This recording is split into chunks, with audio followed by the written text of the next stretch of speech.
नमस्ते, मेरा नाम डॉक्टर प्रीति है। मैं अखिल भारतीय आयुर्विज्ञान संस्थान में मनोचिकित्सा विभाग में सहायक प्राचार्य हूँ। मैं आज आप सबसे वृद्धावस्था में होने वाली एक मानसिक बीमारी डिप्रेशन या अवसाद के बारे में बात करना चाहती हूँ। इसको आमतौर पे उदासी की बीमारी भी बोलते हैं। उदासी की बीमारी या अवसाद दुनिया भर में एक सामान्य मानसिक बीमारी होता है और वर्ल्ड हेल्थ ऑर्गेनाइजेशन के अनुसार ये वयस्कों में 5% लोगों में पाया जाता है। वृद्धावस्था में इसकी संभावना थोड़ा ज्यादा होता है, यानी 5.7%। इसके अलावा 10 से 15% लोगों में उदासी की बीमारी ना होने पर भी नैदानिक रूप से महत्वपूर्ण अवसादग्रस्तता के लक्षण पाए जाते हैं। इससे हमें यह पता चलता है कि अवसाद की बीमारी कितना सामान्य है। यानी जब अगर हम रास्ते में जाते हैं और 100 लोगों को देखते हैं, उससे 10 में 15 लोगों में अवसाद की बीमारी के लक्षण पाए जाते हैं और 5 से 6 लोगों में अवसाद की बीमारी हो सकता है। अभी इस अवसाद बीमारी के बारे में जानना क्यों जरूरी है। यह अवसाद की बीमारी जो होता है, ये लोगों को भावनात्मक तरीके से बहुत पीड़ा देता है और जीवन की गुणवत्ता यानी क्वालिटी ऑफ लाइफ में भी कमी देता है। और हमें ये पता है कि वरिष्ठ लोगों में शारीरिक बीमारियां होने का संभावना ज्यादा होता है। उदासी की बीमारी इन शारीरिक बीमारियों के परिणामों में दुष्प्रभाव लेकर आ सकता है। उदासी की बीमारी में लोगों को हर दिन का दिनचर्या, जैसे उठ के ब्रश करना या नहाना या बिस्तर से उठना, ये सारी चीजें बोझ लगता है। इस वजह से उनका व्यायाम कम होता है और शारीरिक गतिविधियां कम हो जाता है। इस वजह से शारीरिक बीमारियां होने का संभावना बढ़ता है।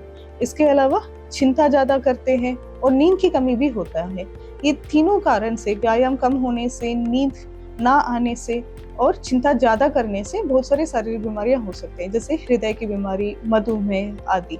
इसके अलावा जिन लोगों में शारीरिक बीमारियां होता है, उदासी के कारण उनके मन में नकारात्मक विचार आते हैं, जिससे वो शारीरिक बीमारियों के उपचार ठीक तरीके से पालन नहीं कर पाते हैं। इससे भी उन बीमारियों के परिणाम में दुष्प्रभाव होता है। अगर डिप्रेशन का इलाज सही समय पे किया जाए तो उससे शारीरिक बीमारियों के परिणाम में भी अच्छा प्रभाव पड़ सकता है। अभी हम आते हैं डिप्रेशन के लक्षण क्या क्या होते हैं, कैसे हम पहचाने कि इस मरीज में डिप्रेशन की बीमारी है। अगर हम देखेंगे, डिप्रेशन या अवसाद की बीमारी में एक मुख्य लक्षण होता है कि उदासी का भावना। उदासी का जो भाव होता है दोस्तों, हमें पता है कि वो आम भावना है जो सारे लोग महसूस करते हैं जब हमारे साथ कोई बुरा घटना होता है। लेकिन अवसाद की बीमारी में, उदासी की बीमारी में, ये जो उदासी का भावना जो होता है वो लंबे समय रहता है, यानी पूरे दिन या ज्यादातर समय रहता है और ये 2 हफ्ते या उससे अधिक रहता है। कभी कभार बुजुर्ग लोगों में उदासी की भावना की जगह पे चिड़चिड़ापन या चिंता ज्यादा पाया जाता है। उसके अलावा वो लोग शारीरिक लक्षणों में ज्यादा ध्यान दे सकते हैं, यानी बोलना कि मुझे बहुत सारी जगह पे दर्द होता है या कब्ज होता है या नींद नहीं आता है। इस तरीके के शारीरिक लक्षणों पे ज्यादा ध्यान देते हैं। इसके अलावा जो उदासी में पाया जाता है वो यह है कि जिन चीजों में पहले उनको दिलचस्पी होता था उससे मन हट जाना या मजा कम आना। जैसे कोई लोगों को पहले पूजा पाठ में मन लगता है या टीवी देखने में मन लगता है या लोगों से बातचीत करने में मन लगता है, उन सारी चीजों में रुचि कम हो जाना और अकेला रहना पसंद करना, ये उदासी की बीमारी में होता है। और जैसे मैंने पहले बताया, उनको थकान बहुत ज्यादा महसूस होता है। इतना थकान महसूस होता है कि हर दिन की जो दिनचर्या, जैसे नहाना, कपड़े बदलना या ब्रश करना, ये भी बोझ की तरह महसूस होता है।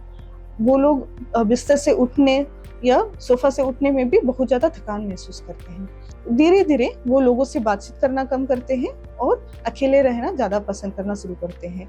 कोई भी घर में कोई फंक्शंस होता है, जैसे शादी विवाह होता है, तो उसमें जाना भी कम कर देते हैं। इसके अलावा उनको भूख में कमी हो सकता है या कभी कभार भूख ज्यादा भी लग सकता है। नींद में भी दिक्कत होना शुरू हो जाता है। यह एक आम लक्षण होता है जो हम सारे उदासी के मरीज में देखते हैं।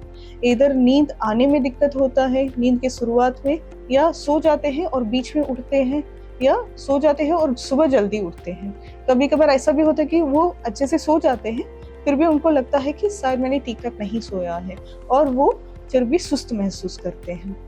इसके अलावा अपने आत्मविश्वास या आत्मसम्मान में कमी महसूस करना शुरू करते हैं और उनके मन में बहुत सारे नकारात्मक विचार आना शुरू होते हैं, अपने बारे में या दूसरों के बारे में या धरती के बारे में नकारात्मक विचार आना शुरू होते हैं। उनको लगता है कि वो कभी ठीक नहीं हो पाएंगे, उन्होंने बहुत बड़ा गलती किया है जबकि उन्होंने ऐसा कुछ किया नहीं है, या लगता है कि कोई भी उनकी मदद नहीं कर पाएंगे, या लगेगा कि कोई भी दवाई या कोई भी चीज अगर करेंगे उससे कुछ फर्क नहीं पड़ने वाला है, या संसार ही बुरा बन गया है। इस तरह के नकारात्मक विचार आना शुरू होते हैं।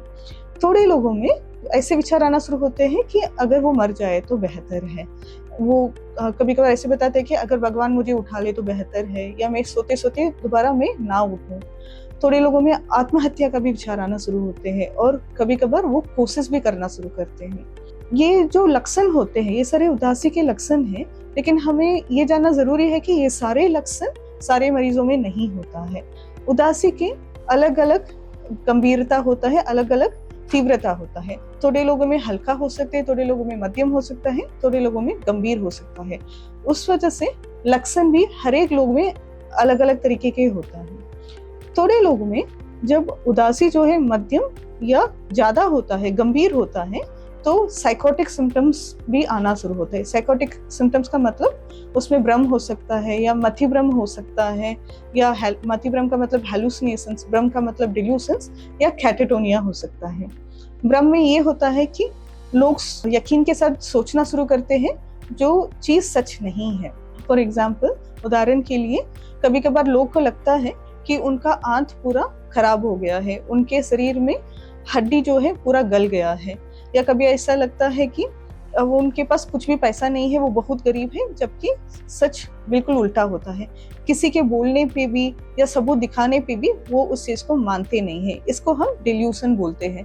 कभी कभार हेलुसिनेशन या मति भ्रम होता है जिसमें उनको कुछ दिखाई देता है या सुनाई देता है या महसूस होता है जो बाकी लोगों को दिखाई ना दे, सुनाई ना दे या महसूस ना हो। ये एक तरीके का साइकोटिक सिम्टम होता है।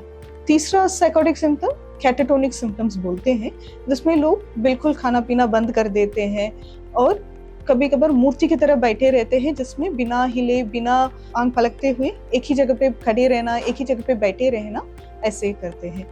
इन स्थितियों में तुरंत डॉक्टर्स के पास लेकर जाना है ताकि उनका इलाज करें। अभी हम इस बात पे आते हैं कि ये जो उदासी की बीमारी होने का क्या क्या कारण हो सकता है, किस कारण से उदासी की बीमारी होने का संभावना बढ़ता है और किस कारण से उदासी की बीमारी होने का संभावना कम होता है। ये देखा गया है कि महिलाओं में, बुजुर्ग महिलाओं में उदासी की बीमारी होने का संभावना ज्यादा होता है बुजुर्ग पुरुषों की तुलना में। इसके अलावा अगर किसी को पहले कभी जिंदगी में उदासी की बीमारी या कोई और तरीके की मानसिक बीमारी रहा है तो उन लोगों में उदासी की बीमारी होने का संभावना ज्यादा होता है। उसके अलावा अगर कोई अविवाहित है, जिनका शादी कभी नहीं हुआ है, या जो गरीब है, जिनके पास पैसा कम है, या जिन्होंने अधिक पढ़ाई नहीं किया है, उन लोगों में उदासी की बीमारी होने का संभावना ज्यादा होता है। जो नशीले पदार्थों का उपयोग करते हैं जैसे दारू या तंबाकू, उन लोगों में उदासी की बीमारी होने का संभावना ज्यादा होता है। जिन लोगों में शारीरिक तकलीफें होते हैं, शारीरिक बीमारियां होती है जैसे मधुमेह की बीमारी, कैंसर की बीमारी या विटामिन डी की कमी, इन लोगों में भी उदासी की बीमारी होने का संभावना बढ़ जाता है। संसार में एकांत जो रहते हैं उन लोगों में भी उदासी की बीमारी होने का संभावना बढ़ता है। उदासी की बीमारी किन लोगों में कम होता है? जो संसार में जिनका अच्छे से समर्थन हुआ है, या जो सामाजिक गतिविधियों में शामिल रहते हैं, या धार्मिक गतिविधियों में जो शामिल रहते हैं, या स्पिरिचुअल प्रैक्टिसेस जो करते हैं, उन लोगों में उदासी की बीमारी होने का संभावना कम होता है। अभी हमने ये बात किया है कि उदासी की बीमारी के लक्षण क्या क्या है और उदासी की बीमारी किन लोगों में ज्यादा होता है और किन लोगों में कम होता है। अभी हम उदासी की बीमारी के इलाज में आते हैं। उदासी की बीमारी का इलाज आमतौर पे दवाइयों से होता है या साइकोथेरेपी यानी काउंसलिंग से होता है।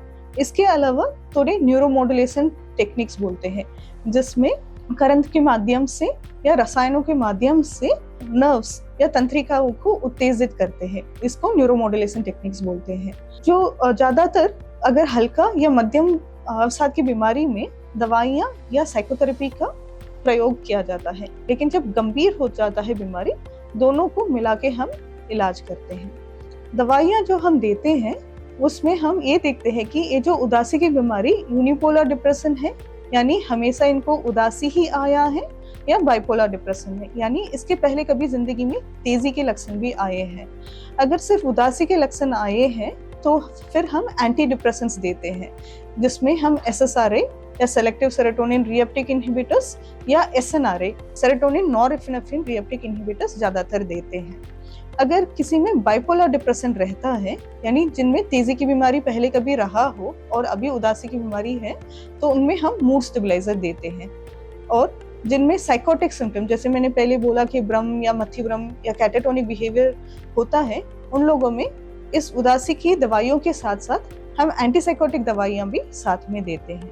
ये दवाइयां कम से कम हम 1 साल के लिए देते हैं जिनमें पहली बार उदासी का एपिसोड आया हो। लेकिन अगर बार बार उदासी का एपिसोड आता है या जिन लोगों में उदासी का रिस्क बहुत ज्यादा होता है, उन लोगों में हम लंबे समय के लिए दवाई देते हैं। अभी हम आते हैं साइकोथेरेपी में। साइकोथेरेपी या काउंसलिंग में जो आमतौर पे दिया जाता है वो कॉग्निटिव बिहेवियर थेरेपी बोलते हैं। इसमें हमारे नकारात्मक विचारें और हमारे व्यवहारों में बदलाव लेकर आने के लिए काउंसलिंग या टॉक थेरेपी, यानी बातचीत से और उसके साथ साथ थोड़े होमवर्क के साथ इसमें बदलाव लेकर आते हैं। इसमें सेशंस जो होते हैं मनोवैज्ञानिक या साइकोलॉजिस्ट के साथ होते हैं। हर एक सेशन जो होता है 1 घंटे का होता है और कम से कम 6 सेशंस होते हैं। कभी कभार वृद्धावस्था में हमें ज्यादा सेशंस देने की जरूरी पड़ सकता है। इसके अलावा जो न्यूरोमॉड्यूलेशन टेक्निक्स होते हैं उसमें हमारे पास होता है मॉडिफाइड इलेक्ट्रोकन्वल्सिव थेरेपी, RTMS या रिपीटेटिव ट्रांसक्रेनियल मैग्नेटिक स्टिमुलेशन या TDCS यानी ट्रांसक्रेनियल डायरेक्ट करंट स्टिमुलेशन। ये तीनों चीजें एम्स दिल्ली में उपलब्ध है।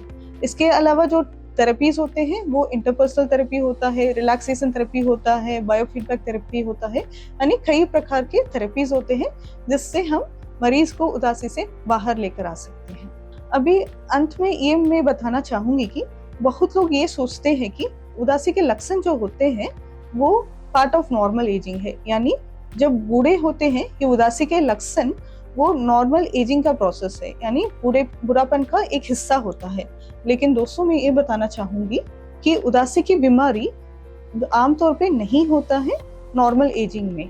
ऐसे लक्षण आप पाते हैं अपने वृद्ध लोगों में तो उन लोगों को तुरंत पास के कोई साइकियाट्रिस्ट या साइकोलॉजिस्ट के पास लेकर जाइएगा। अगर उन लोगों में अगर देखते हो कि कोई आत्महत्या करने के विचार आते हैं या आत्महत्या करने का संभावना आपको नजर में आता है तो उनको कभी अकेला ना छोड़े, 24 घंटे उनके साथ रहे। कोई भी हानिकारक चीजें जैसे चाकू हो गया है या हार्मफुल केमिकल्स जैसे घर में डेटॉल या फिनॉल की बोतल, उन सबको कोई कबोर्ड में रखे, ताला डाल के चाबी अपने पास रखें, दवाइयों के अपने हाथों से ही दें और लगातार साइकोलॉजिस्ट के पास लेकर जाइएगा।